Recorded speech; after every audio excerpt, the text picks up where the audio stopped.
You're watching How Leap. Let's learn how to scan documents on your Android phone.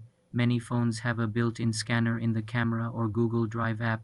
Open the Google Drive app, tap the plus icon in the bottom right, select Scan, position your phone over the document. The app will automatically detect the edges and capture the image. You can adjust the corners if needed. Tap the plus icon to add more pages. When finished, tap Save. The scanned document will save as a PDF in your Google Drive.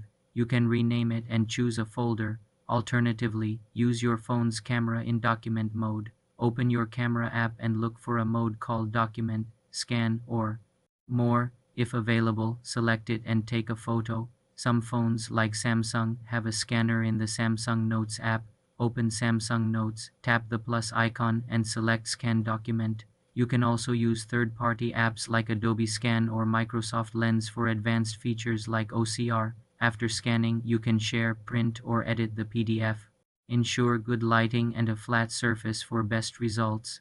This turns your phone into a portable scanner. For more simple computer tutorials, subscribe to the channel.